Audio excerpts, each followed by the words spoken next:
好，今天给大家伙带来的还是这个藏剑炉谢晓峰，到底是藏剑炉还是藏剑炉啊？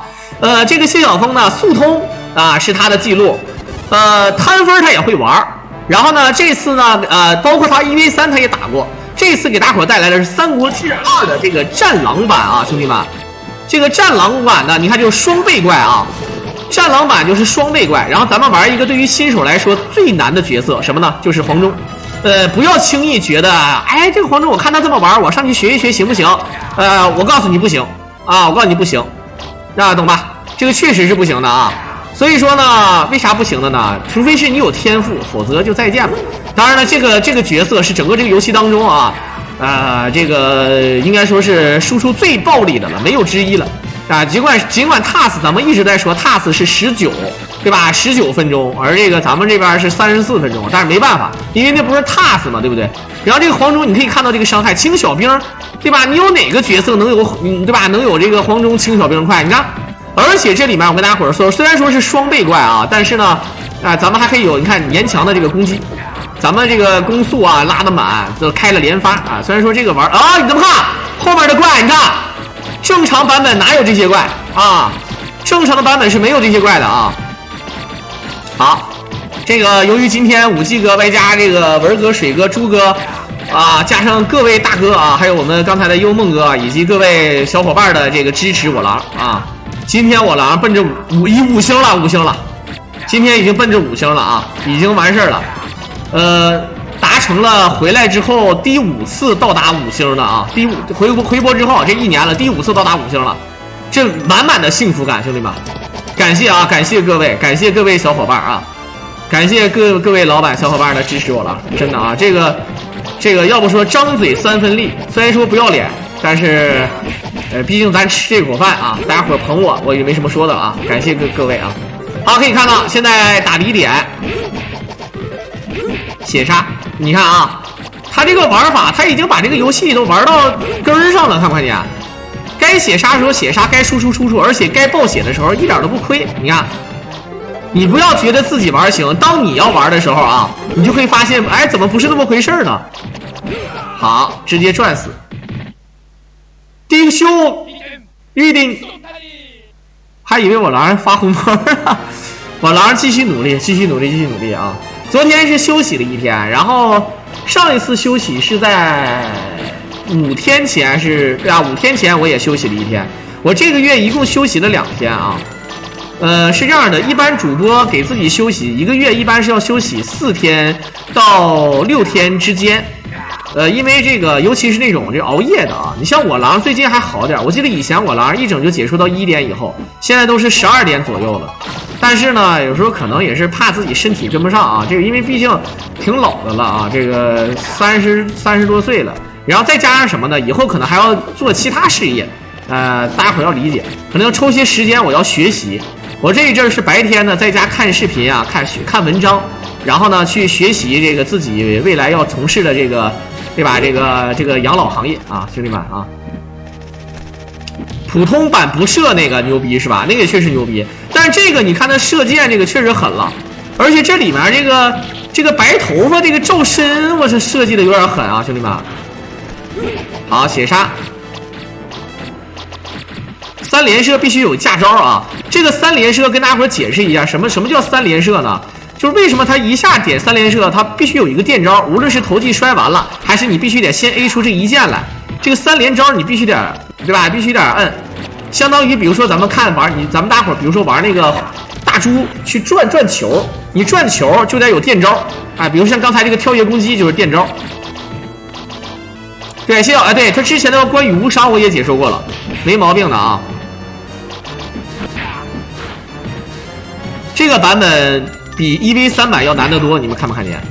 很多人说，哎，不对，小狼，那达人版什么夏侯恩的复仇比这个难多了。但是你要知道，那个版本呢，它首先的血量囤积呢也比较多啊，可以囤血，这是第一。第二呢，那个版本咱们还有特殊的技能啊，对吧？你对吧？你每个人物的技能，包括在马上的技能都非常多。对吧？这个就不一样了。咱们这个其实就是跟原版一毛一样啊，但是呢都是 double， 你看都是双倍。怪量双倍，对吧？就相当于X2版。我们解说那个铁锅船长X2版，不知道大家伙有没有印象啊？好，跳跃攻击一垮。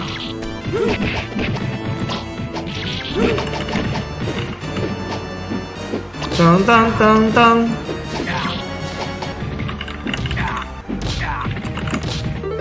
你看那个包子也是双份啊！我记得以前我听那个张震讲鬼故事，对吧？有一个鬼故事名字叫两份儿，对吧？我不知道大伙儿听没听过啊？那两份儿也挺好的，挺有意思啊。两份儿讲的虽然说是两份儿的那个鬼故事，但是两份儿的那个故事主要讲的是闺蜜之间，对吧？撕逼，对吧？哎，比较狠。好，一个摔。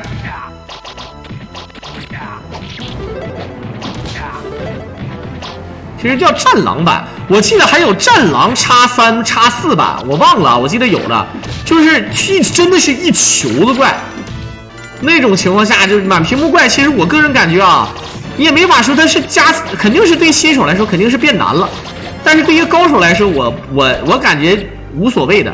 这些屏幕怪，反正我一个血杀一打一片。好了，你看还是这个路子，选择用这个投技，然后把它摔掉。好，双 boss 看不看见？刚才李典也是双 boss， 这也是双 boss， 这就是我说的啊，就是 double 双倍。两个 boss 的话就比较恶心了啊，对不对？他先把马卡住，马卡龙。打 boss 的话也是啊，搞死一手。我们看看，一摔，双倍快乐啊！其实战狼版就是把所有的怪重叠双倍就完事儿，又名双飞。不是三剑圣的话，早就一手草剃剑砍两刀，直接砍没了。啊，你看这带远程的啊，好恶心啊！反身被摔，我操啊！其实我觉得就是，我记得他们玩那个夏昏的复仇，可以把自己卡成无敌状态，然后呢，只要屏幕当中有个夏侯惇，他就无限扔手雷，他扔手雷呢就能对自己的这个，对吧？自己的小兵也好，还是自己的这个 BOSS 也好，可以产生误伤。它产生误伤之后呢，对吧？咱们都不用打，只要一直保持无敌状态就可以，哎，就赢了，哎，就贼赖。好，一定要提前走位，该用投技的时候用投技啊，不要装逼。确实难啊，兄弟们。刚开始你看第一关的时候还没那么难，你再看第二关的时候就发现很难了。那你想想一会儿，对吧？两个徐晃啊，什么感觉？两个徐晃，两个吕布，什么感觉？对不对？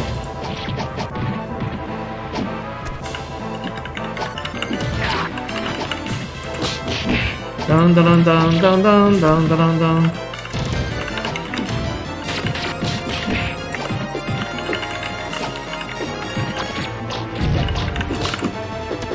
好，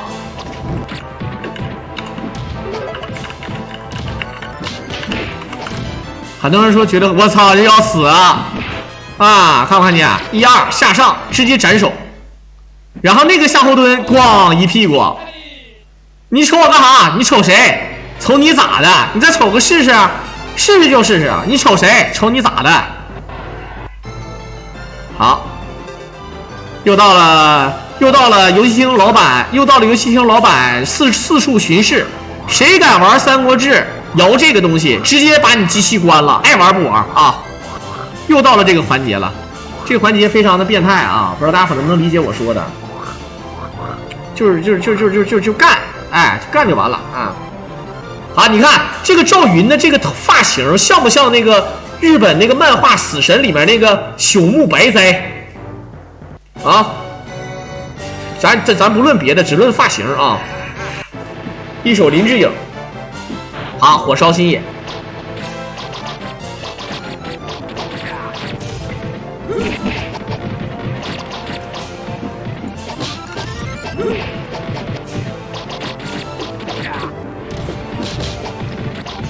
该用血杀的时候不要含糊啊，兄弟们！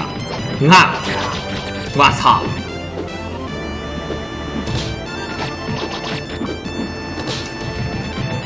三国和西游在日本都非常的盛行，真的啊！这点呢，大家伙都了解。看日本很多漫画和电影里面都有，就哪怕是咱们看那个《名侦探柯南》，对吧？就是日本人啊，他心目当中三国的。第一三国的人物是谁？诸葛亮，第一主角啊。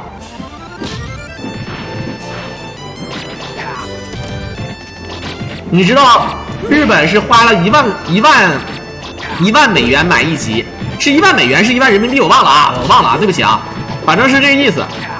买那个《三国演义》，他买那个央视版的《三国演义》啊，就最经典的那个，就是那个谁敢杀我，就是那个俺也一样的那个版本。哎，就是那个版本啊，我跟大家伙说啊，实话实说，日本人看完之后，你知道，就是唐国强，哇，就男神，你知道吗？啊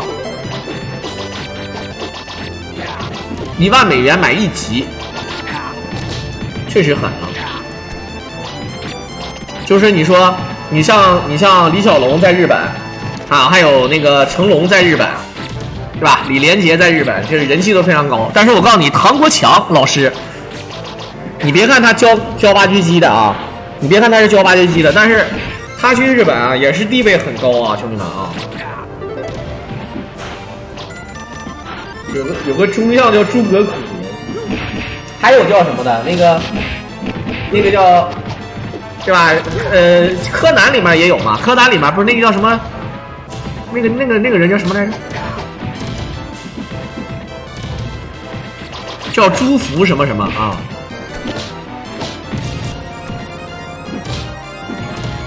他弟弟是那个警校5人组啊。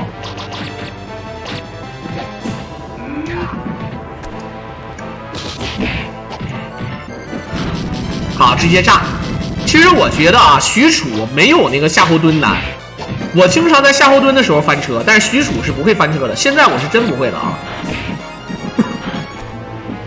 因为这个许褚这个地图特别大，你可以周旋，真的可以随便周旋。然后很多人问，哎，小狼，怎么时间是99秒？在我心目当中，它所谓的战狼版就是双倍版，就是双倍版。然后呢，你看什么都是双倍的，时间也是双倍的，对吧？然后呢，给你那个火柴点火的那个火柴也是双倍的，这真的赖啊，这个啊。啊，对，叫朱福高明，对。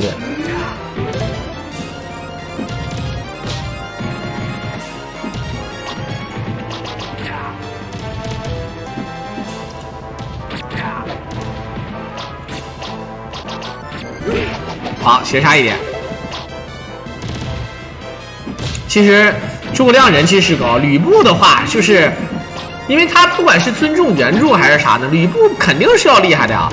但是毕竟吕布的人品不好，但是呢，你看咱们看这个《真三国无双》里面，从《真三国无双7》开始，它就有这个什么内容的呢？叫做那个如果线啊，就是这个 F 线是吧？啊，它就可以什么呢？就是假如吕布怎么样，它可以完成很多各种各样的任务。你把这个任务完成的好了，你就可以开启个人专属的这个，对吧？一个线，这个线开好了就牛逼在哪儿呢？他就直接就是一手那个，可能就是改变自己命运的那种，对不对？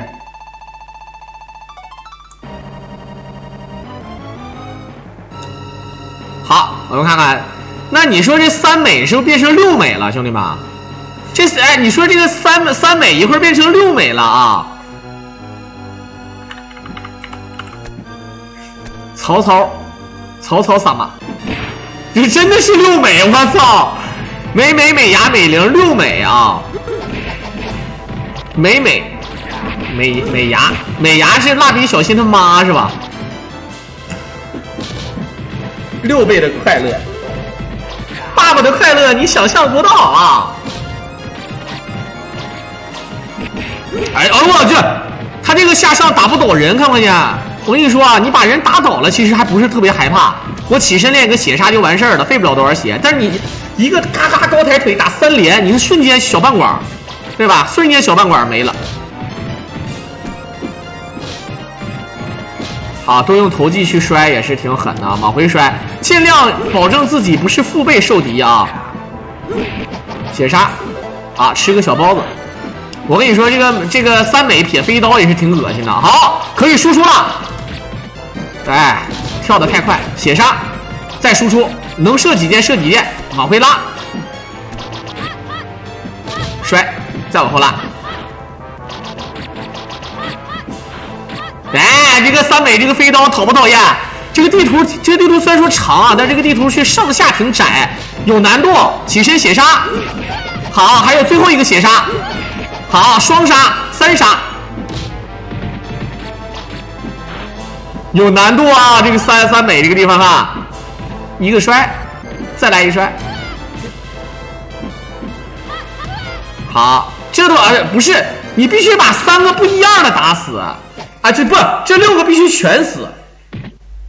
看出来了，这6个必须全死，这是赖了啊！这个暖宝宝，兄弟们，暖宝宝装到这里啊，装到这里，然后放到脚底下。黄忠的儿子叫什么名字？叫黄旭。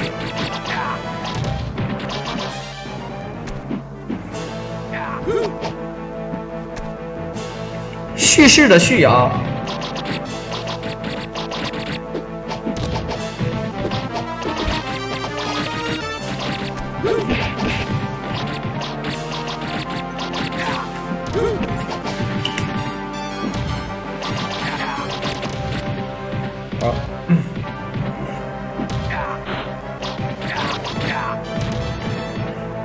是那个藏剑炉谢晓峰啊，谢晓峰同学，之前他那个关羽无伤也确实是他打的，确实很帅啊。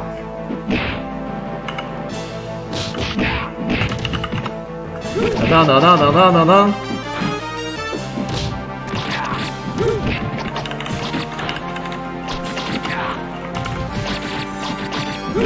血杀，哇，摔。单 A，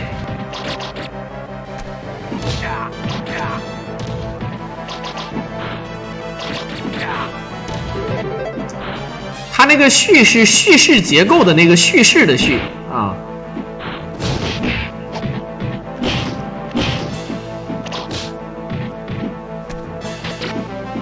他把这个直接打碎了，这有点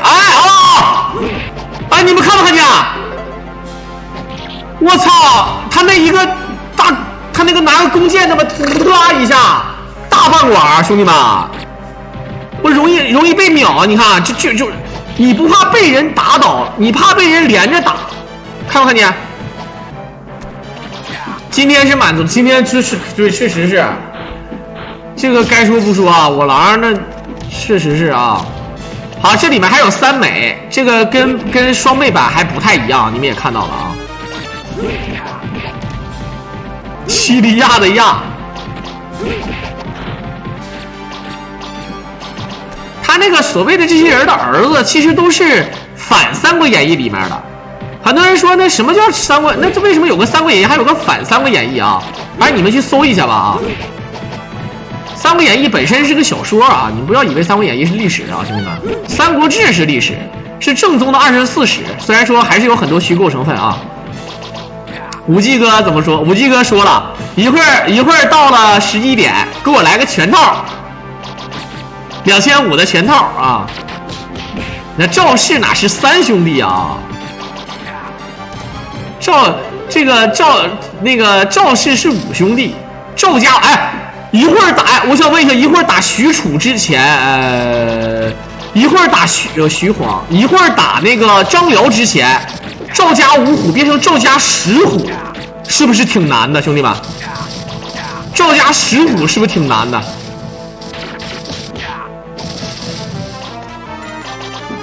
这就没法说了啊。还有就是很多人对这个《三国演义》啊，对这个《三国演义》说，我最喜欢看的是《西游记》，然后《三国演义》，然后《水浒》，然后才是《红楼》。但是呢，在文学界上的修养肯定是先是对吧？先是这个红楼，然后可能是西游，再是这个金瓶梅什么的啊，然后水浒。咱们小时候学课文对吧？里面语文课文里面也有水浒，比如说对吧？这个鲁提辖拳打镇关西是吧？等等。但是这里面我跟大家伙讲一下，就比如说《三国演义》，《三国演义》里面老罗他其实是施耐庵的这个算是学生啊，助手或者说啥的啊，就是有这么说啊。好，来看看曹仁修进2个曹仁啊。曹仁，你应该整一个曹仁加牛筋对吧？这个狠了啊！没有，他血量没有翻倍，他血量没有翻倍，兄弟们啊！这 BOSS 血量就这点，他没有翻，白劫。怎么是3键？大哥，原版也是3键啊！你 A 的快，你 A 的快，有一个电招之后，它就是3键，就跟大猪转球似的，就跟那个拉尔夫跟克拉克来那个一个意思啊，就是原版就射3键啊，对吧？现在对白劫没有兴趣。我记得那时候我还看那个东北往事，什么东北风云，什么黑道风云，什么那个，那里面有个女的叫毛琴，我不知道大伙儿有没有印象啊？哎呦我操，这2下好疼啊！那个毛琴，不论是那个电视剧里面那个毛琴，还是原著小说里的毛琴，都是确实风骚啊，确实屌啊！我就实话实说。好，你看包子也是双份的。曹仁出场的时候为什么搁那趴着？因为曹仁被水淹了呀！咱们这个故事叫水淹白河呀。你看起来好像你很多人说不对呀，小狼，下一关就是长坂坡了。刘备不是一直在被人输吗？但是事实上是怎么回事？这不刘备有了诸葛亮了吗？哎，刘备有了诸葛亮了，先是一手这个，对吧？先是把前锋李典给收拾了，然后再火烧博望，把夏侯惇给收拾了，然后他又派兵过来啊，派兵亲自带兵过来之后呢，对吧？先前部先锋啊，曹仁。对吧？这里面咱们加上这个许褚啊，对吧？加上许褚了。先是在火烧新野的时候啊，对吧？咱们本身新野是咱们的城，他们进到城里来之后呢，咱们在城里面放火，又搞什么地道战什么的啊，这种埋伏战，结果呢把新野城烧了，他们溃不成军，又把他们撵到了这个白河这个地方，然后水淹白河。这个关羽啊，你看。诸葛亮一辈子都喜欢用火，关羽一辈子都喜欢用水啊。关羽愿意水淹七军，愿意用水，对吧？哎，张飞就是干，张飞不跟你扯，就干。所以说每个人都有自己的特点啊。这关羽是水属性的，对吧？你懂吗？啊，就是用水，这个水淹白河不就对吧？把这个曹仁给对吧给扣住了，这不就所以说曹仁其实他是被淹了，他对吧？咱们刚才在河里面刚过来追他们啊。其实是他被这个水淹住了，所以说他趴地上，就这么个情况啊。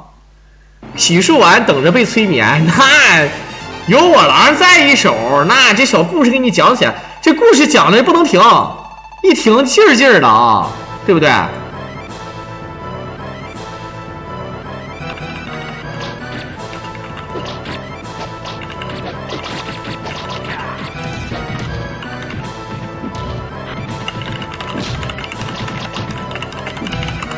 啊，投技是不是有无敌叛将？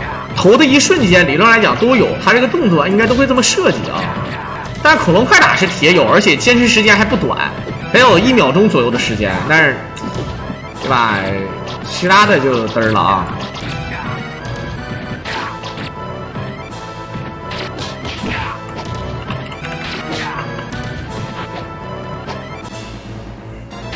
噔噔噔噔。下上，哎呦我去！其实有时候这个刀啊，攻击力是低了点，但这个刀其实挺好的。好，大哥，这也行。我叫一个马，然后噔噔2声锣声响起。好，火箭看不看见？啊，这黄忠特有的马上火箭啊，马上风。大家伙知道什么叫马上风吗？有没有知道的啊？没有知道的，我一会儿再科普一下啊。朱哥现在还好，再过几天朱哥就真的只能是狼哥催眠了啊！哎，这个单剑快又狠，兄弟们，单剑又快又远啊！好，朱哥再过几天就要被，就是他不是被隔离，他是自愿型工作型被隔离啊，太难受了啊！哎，这个有的时候贴图会出 bug， 这黄忠有的时候会骑着一个透明的马，对吧？这个透明的马我给起个名字啊，叫绝影，好吧？哎，叫绝影。你像那个马一整就是什么绝影、爪黄飞电、赤兔马、迪卢马，什么夜照玉狮子马，啊，什么那个叫什么乌骓马呀？叫乌什么马啊？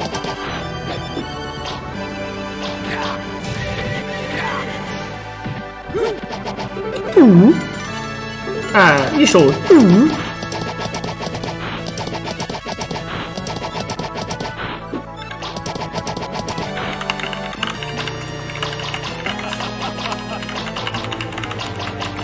好，来看看两个啾嘟啊，两个啾嘟血杀卡在上面。好，这些小兵都是狐假虎威，你们看不看见？这小兵给下面转吆喝呢，老大干上啊，老大来，他这些小兵就跟那个就是星宿老仙那个手底下那个大弟子摘星子似的啊，星宿老仙法力无边。星宿老仙法驾中原啊！他的就是你看，不吱声啊，这卡兵了。这个就都，哎呦呦呦去，血杀一点，好，直接锤死。就都好，哎，武器哥也要洗漱完，等着被催眠。不是，武器哥最狠的是洗漱完不是在家洗的，是在哪洗的？在某某会所、某某会馆，什么啊？什么9号公馆，什么对吧？什么罗马花园啊之类的啊。好，一顿刷刷刷啊！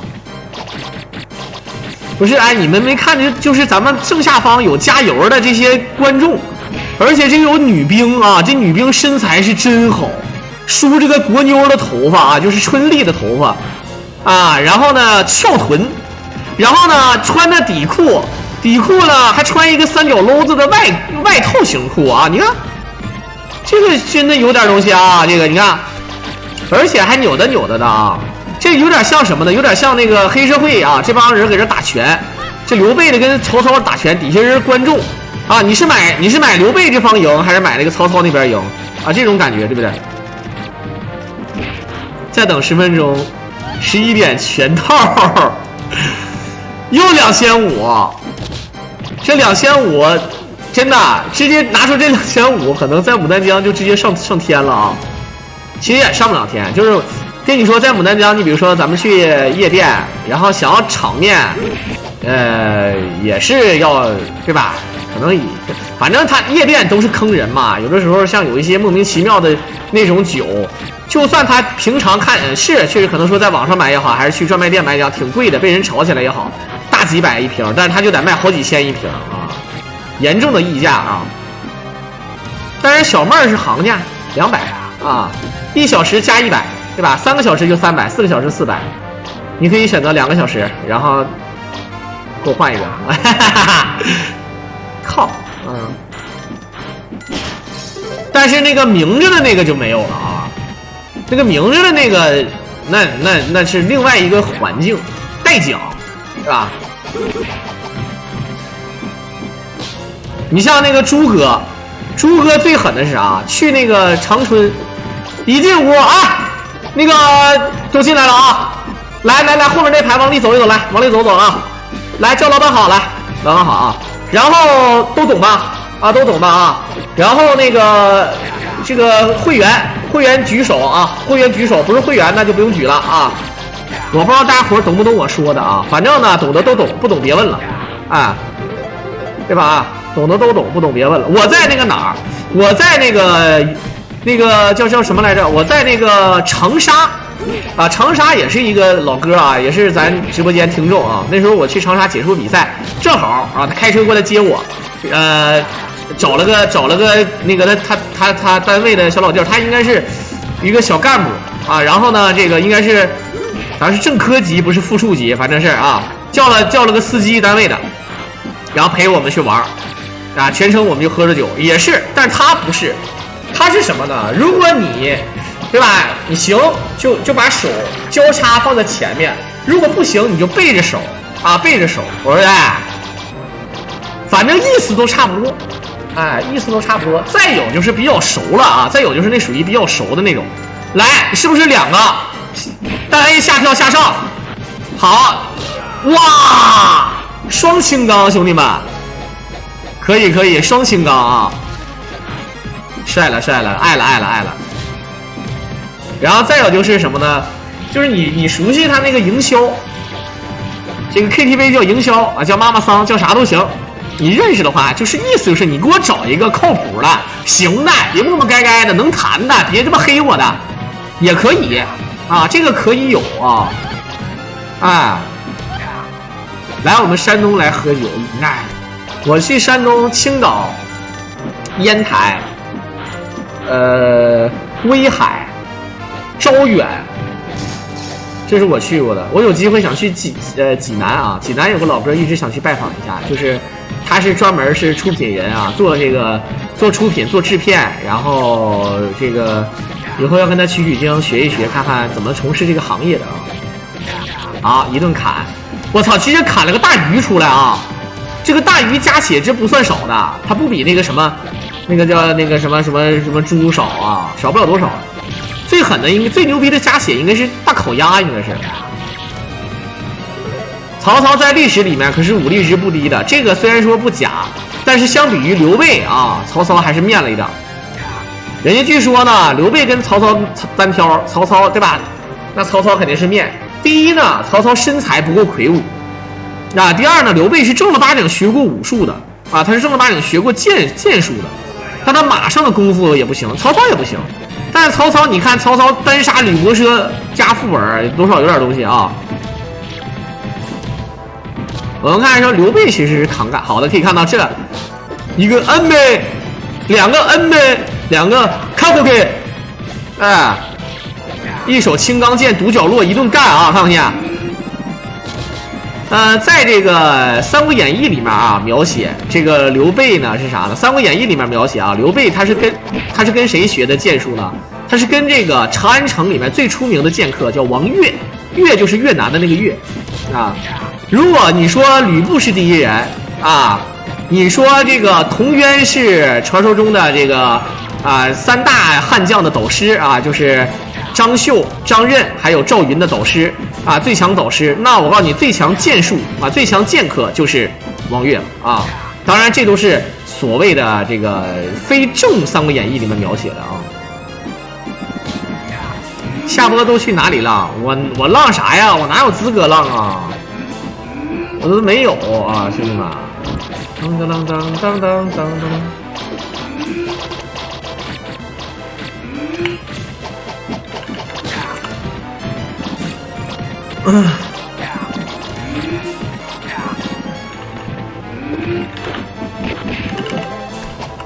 当当当当当当当当当当当当。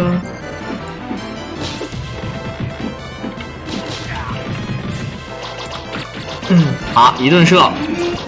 赵云是不是三国枪术第一？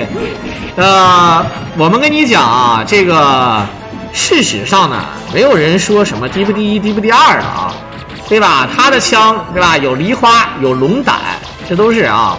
但是呢，没有说什么第一、第二的说法。赵云在《三国演义》里面呢，确实是地位比较高。正史咱们不说，咱们就说演义。但是你说啊。赵云为什么枪术很高呢？因为赵云是童渊的这个关门弟子，很多人都不太了解啊。当师傅的啊，知道吧？啊，一般来讲呢，当师傅的就是他特别喜欢的是什么呢？就是关门弟子。关门弟子是整个这个弟子当中最就倾囊传授最狠的一个人。所以说越先出师的人呢越不厉害，就无论是武功还是说教你这个，包括像那个鬼谷子什么的啊，教你怎么那啥，一个意思啊。什么是马上风？百度搜一下啊。我狼是重播还是活人？假的，重播的啊！你看，这毕竟是一手，你看这个摄像头，是吧？这人工智能 AI 啊，人工智能 AI， 哎，没毛病。好，你说这个木人还能走，还能移动啊，这太狠了啊！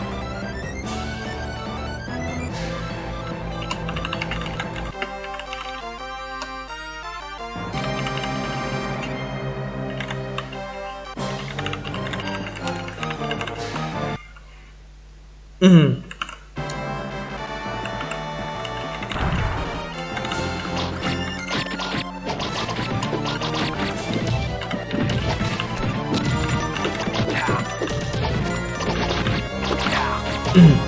好，来看看，靠这个弟子帮你关门，哈哈，对吧？靠你的弟子们关门。这都是《三国演义》的这个民间小说的传说啊，说是有彭渊这么个人儿，其实呢就没有这个人啊，咱就说这个意思啊。而这个所谓的北地枪王啊什么的，这些其实我觉得还有一件事，就是也有天分这个说法啊，也有天分这个说法，有的时候不一样。青囊传授的这个东西呢，也是师傅领进门，修行靠个人的啊，对吧？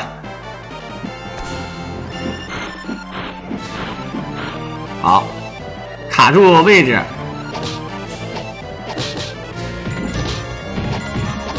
这个金锤，一个是金锤，一个是木锤啊。来过河北吗？河北我是去过河北的沧州（括弧路过），然后沧州边上那个任丘（括弧）是被骗去传销过。2006年啊，我给他待了6天，逃走了啊，知道吧？然后呢，再就是什么呢？再就是那个河北的话，去过秦皇岛。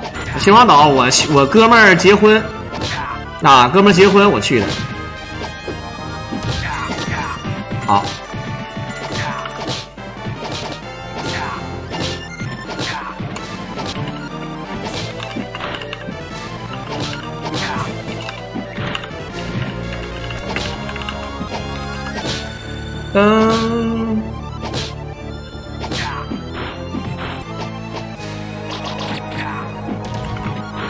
好，这一手锤子拿到最后啊，查寝了，查寝了，小的们看招！呀呀！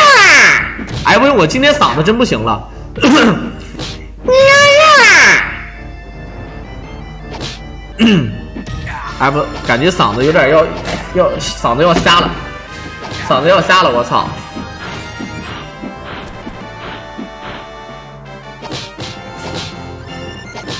好，再砸！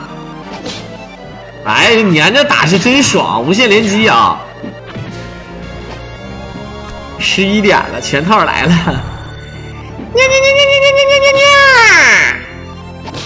82年的水果有啊，82年的柿子啊，82年的橙子啊，82年的橘子啊，没了。头上转的是鸭子，头上转的是那个《猫和老鼠》里面那个。Happy birthday to you, Happy birthday to you, Happy birthday dear Pussycat, Pussycat 啊，就那个。呀，啊，呀呀，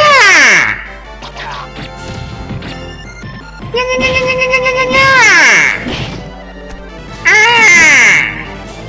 太惨了啊！会不会唱嘴巴嘟嘟？飞龙，我操！嘴巴嘟嘟会啊！你说嘴巴嘟嘟，嘟嘟嘟嘟嘟，嘟一下你就回来呀！好，这飞龙是双点剑。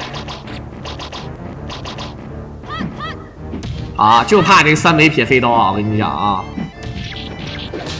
切，还是拿圣剑吧，兄弟。血杀，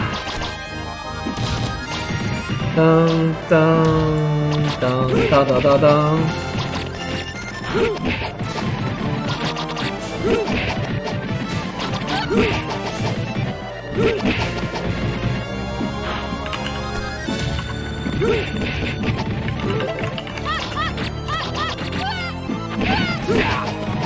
再血杀，哎，百度没有马上说。你自己想一想啊，看一看就知道是谁敲开了寡妇的大门。嘟，好，拿上那个圣剑啊，圣剑，圣剑其实挺狠啊，攻击力又不低 ，A 一下还能把人 A 倒，对吧？特别适合新手操作。有的时候呢，很多人喜欢用圣剑，都不愿意用草剃剑了啊。卡住位置。回马金枪。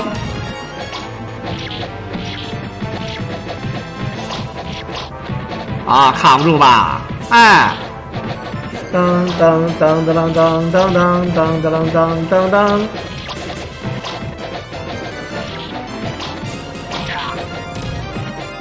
好。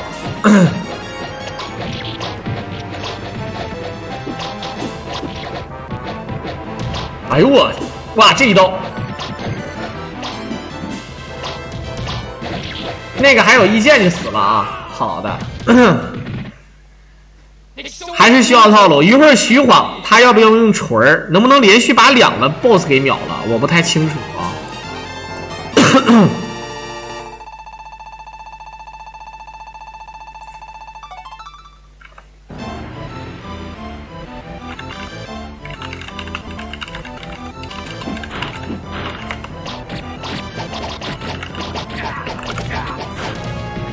好，为什么战狼版的没有吴京啊？我想问一下你们觉得战狼3啊，如果要是战狼3出了的话，你们觉得战狼3能有多少票房？它能再超过50亿吗？啊？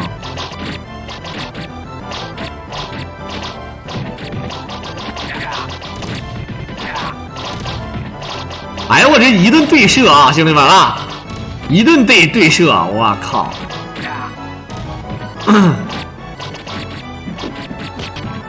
哎，不是，5G 哥那边延迟那么重吗？怎么现在才说的那个满足了？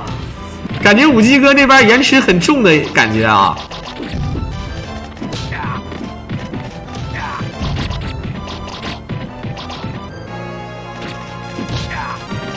好。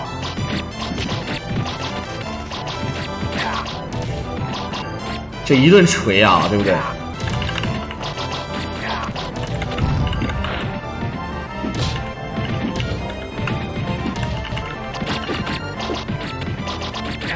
当当当当当当。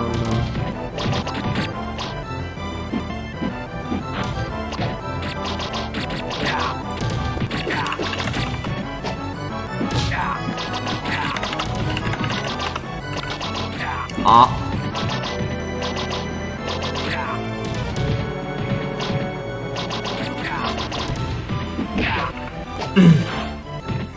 感觉这个时间反而还充裕了啊，因为都是双倍的，然后时间也是双倍的，挺过瘾，对不对？非常过瘾啊！5G 哥今天找妹儿了是吗？有妹儿。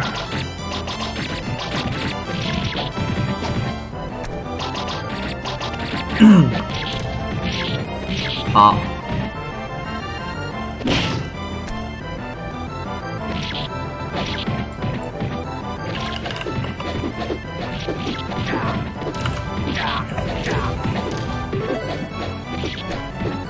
就是哎，这你看他这个高抬腿啊，贼狠啊！这高抬腿，有时候这个补啊，你还真别说啊，不够用还真不行。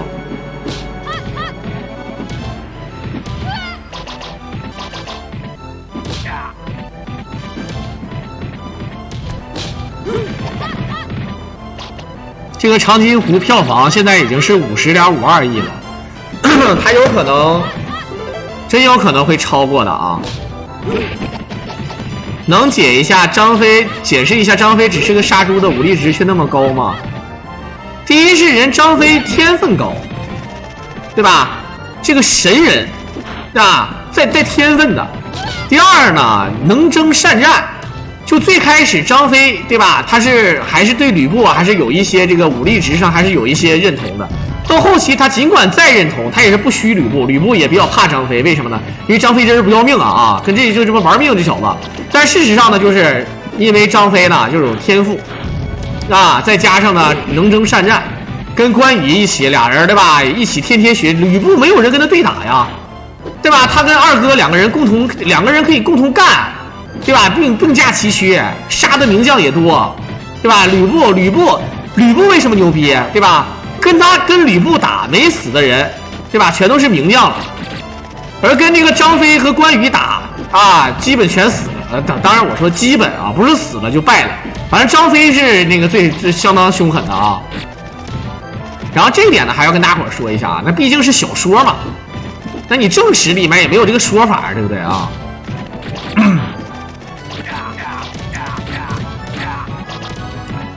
好，这满地下全是财宝，你看。但其实要说到这个张飞，啊，什么猛不猛的？首先啊，就跟大伙儿讲啊，其实事实上啊，就是，我个人感觉吧，出名吧也要趁早。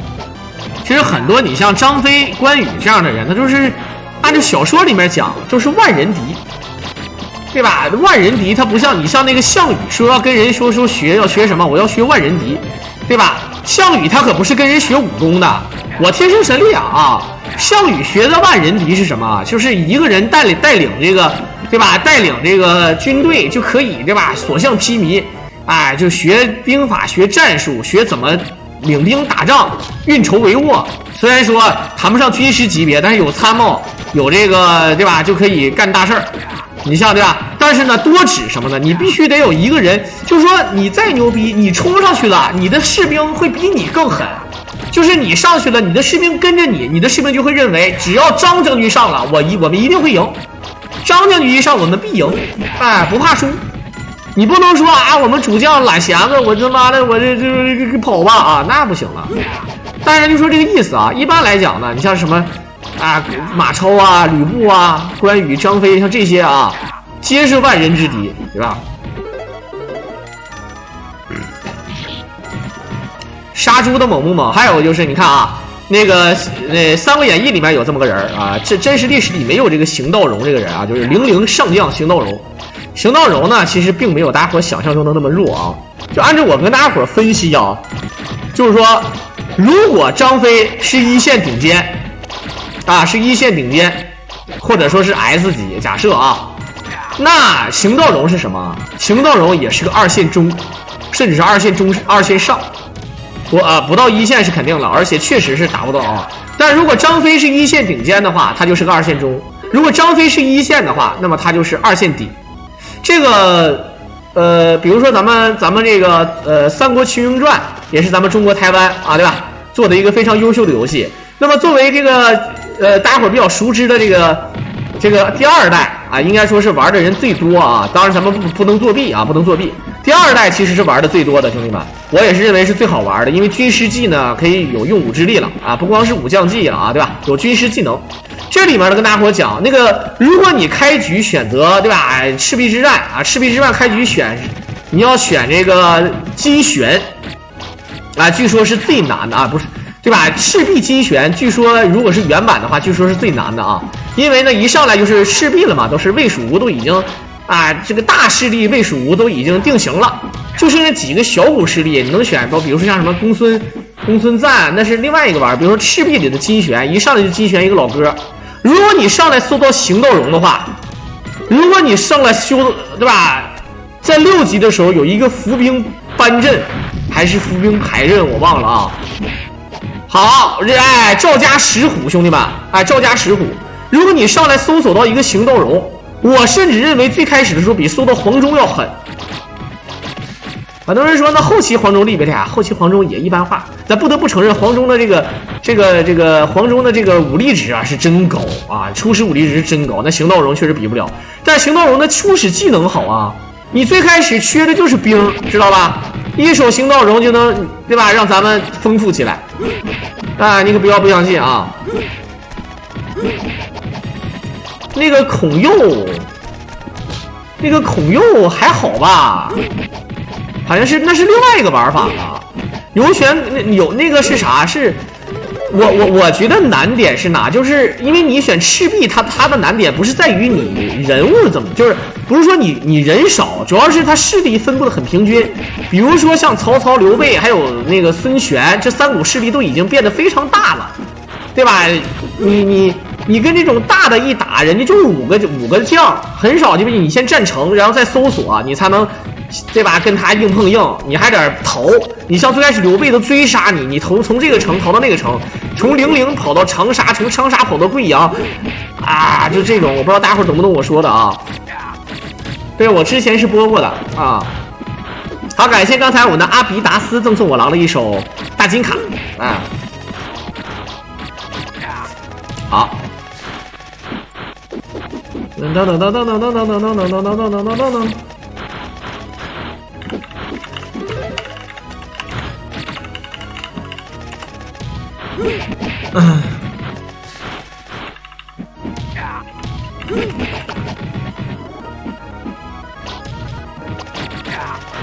呀呀呀！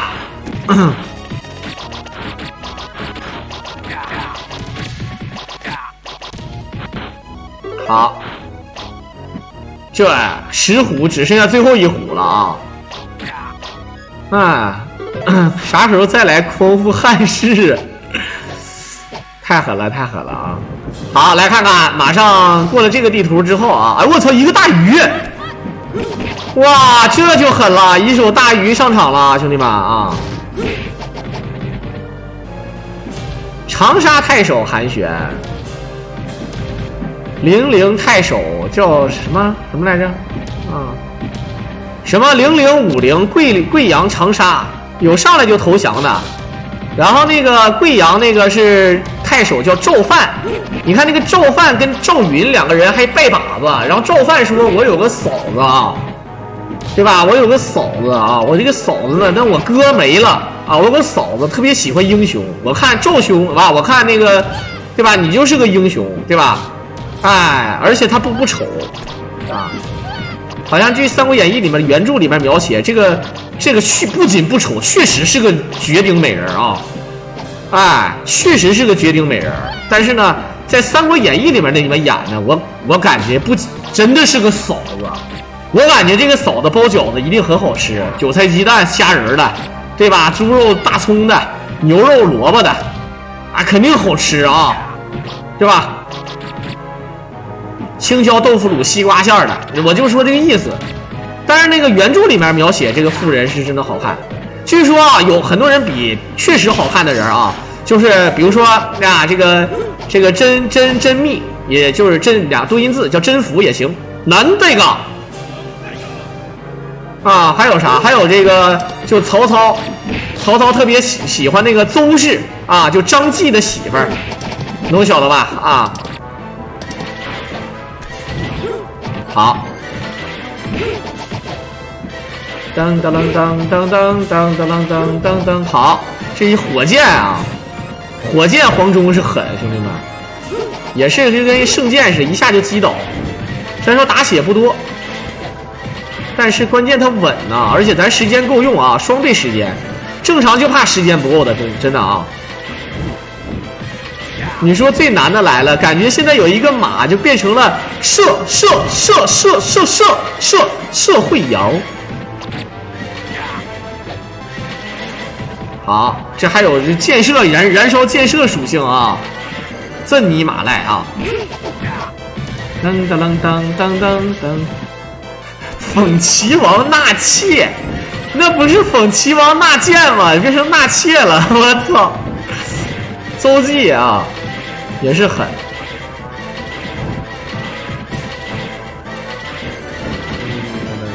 当当当当当当当当当。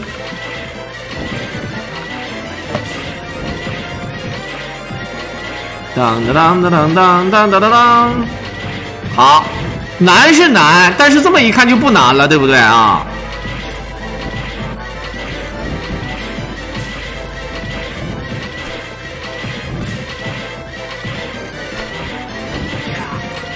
后线也对。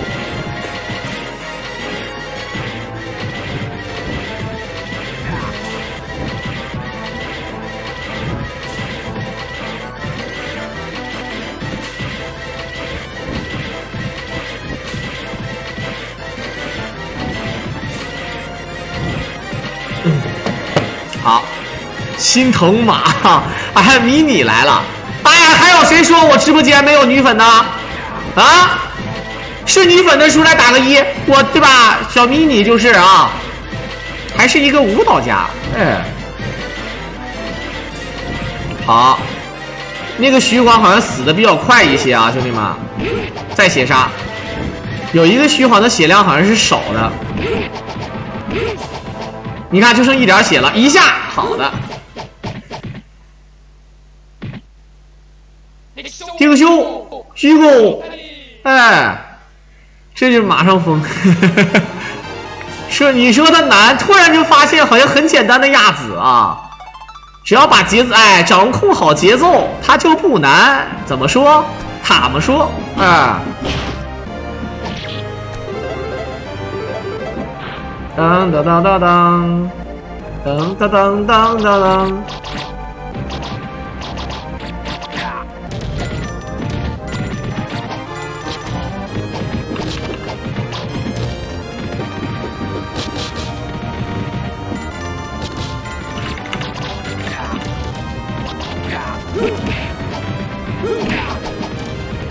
来，十七个来了，十七个一手杜吾啊，没飞来这是杜吾。极羞愧的我去拖他衣，不是我们迷你小姐姐，怎么也懂这些梗？你不应该是拖小哥哥衣吗？啊？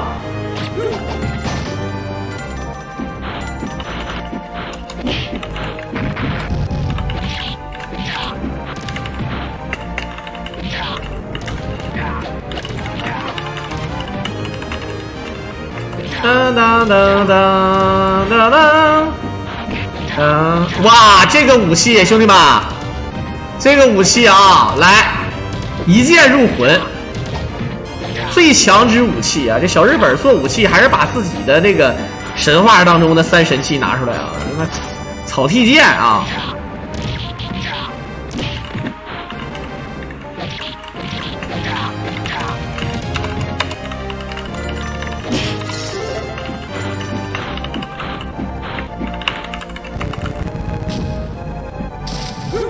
好，玩过无双系列啊，敌将讨伐啊。我觉得最狠的还是玩真三国无双，那时候我最幸福的就是玩真三4、真三国无双4还有真35的时候，那个时候真开心。后来我鬼迷心窍，跟我朋友玩的可好了，我俩一个键盘可以同时玩2个号，结果。就一下我俩后来就开修改器，然后我瞬间对这个游戏就失去兴趣了，后悔了啊！所以说我跟你说，哎呀，当时这个修改器这个事，我也不知道为啥鬼迷心窍啊，当时玩的可 happy 了，然后我就修改了，然后就不想玩了，贼嘚儿。噔噔噔噔，好，跳跃攻击。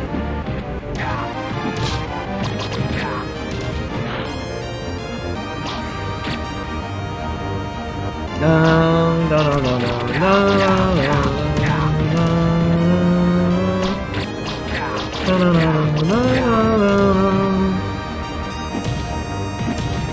好，一会儿看看双吕布啊，游戏时长多少了？这游戏时长现在57分钟，现在。好，看看黄头吕布啊，这吕布的名字跟那个板崎良一样啊。黄忠身上背了多少支箭？怎么一点5、7、8千支吧？啊！我操，一个下跳还能防，没事啊，只要时间够用。这一个吕布带6美，我靠！不，2个吕布带6美啊！这个还是菊花，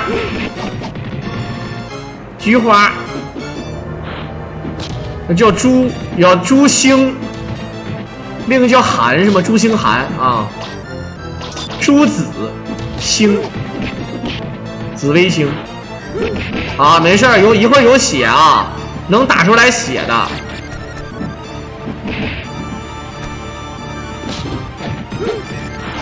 啊，血杀！我是做公司的后台，不是前台了。我这3美扔飞刀太赖了，这个啊。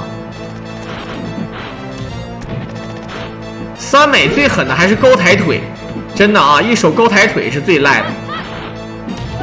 啊，有包子，这点儿挺背，我有时候都能打出大鱼，然后他打了个包子出来，你看用头戒，好，有包子啊，去捡包子去，要不一下都扛不住。嘟，哎，又一个包子，真他妈背啊！你哪怕给个大腿呢，给个包子，你像我都能给个鱼，啊，你这给个鱼是什么感觉？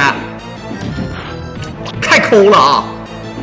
抠，送给他不就完了吗？又一个包子，哎呦我真是，哎呀，你给了就比不给强，对吧？给了就比不给强啊，啊，对不对啊？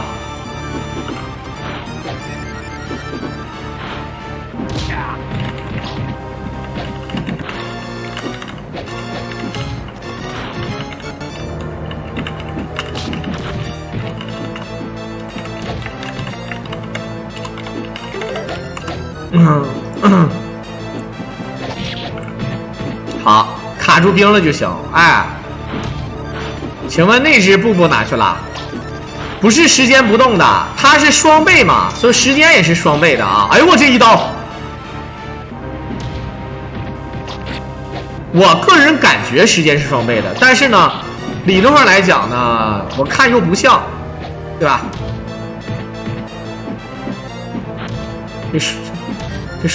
这个剑它不好使啊，它这手倚天剑没有意义的啊。跟大家伙讲一下，倚天剑是曹操的配件，倚天剑震威，青钢剑杀人。但是这手倚天剑是曹操逃跑的时候扔掉的，对吧？对，补也是双倍，但是你从小兵身上打出来的补它只掉一个，你从那个坛罐打出来的补是2个，你能晓得吧？啊。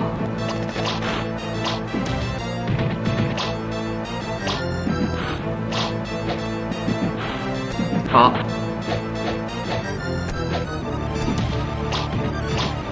其实可着一个吕布霍霍应该是啊，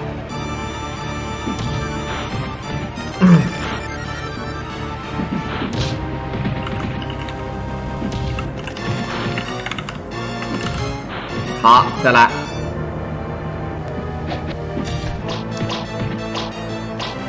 哎呦我这吕布小皮鞭啊！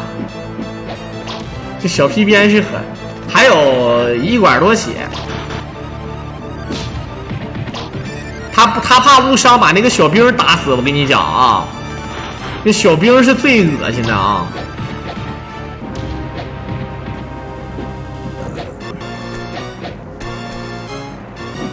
其实可以 A 2下的，兄弟们，严格来讲是可以 A 2下的啊。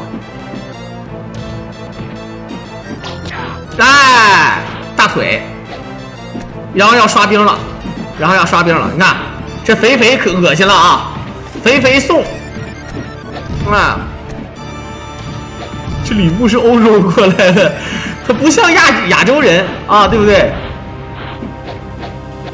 不敢对吧？不敢跟吕布硬碰硬啊！你看，很多人说玩的太龟了，我看人家玩的可厉害了啊！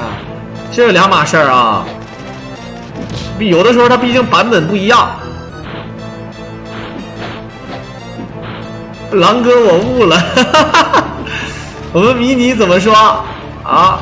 迷你要不要面基一下？我教你怎么用小皮鞭。好，直接摔死了。可以看到啊，其中呢，咱谈不上说什么有惊无险，相反，第2关很多人觉得比较惊险，是吧？啊，这后面的这都是套路，只要地图够大，能闪展腾挪，能卡兵啊，难度倒没有那么难的。所以说还好啊，最后还是我们的谢晓峰。我认为啊，就人脑这一块啊，都是这个这个谢晓峰玩的确实屌啊，兄弟们。下跳直接下上直接打死。那个跑了吧？那这个没跑，那个跑了吧？那个跑了，那这2个剧情怎么说？一个跳了，一个跳了，一个死了。这操，这个剧情。我终于找到这个游戏的 bug 了，本身有3个剧情，一个是直接放走，一个是打了没打死，一个是打死了，还有一个呢是曹操卡什么心都皆知，砰砰，然后一个死了，一个跑了啊！我懂了，我悟了啊，是狠。好的，片子最后呢也是感谢大伙的收听，如果大伙喜欢我狼解说，可以点击屏幕上的关注和订阅来支持我狼，我们下期再见吧。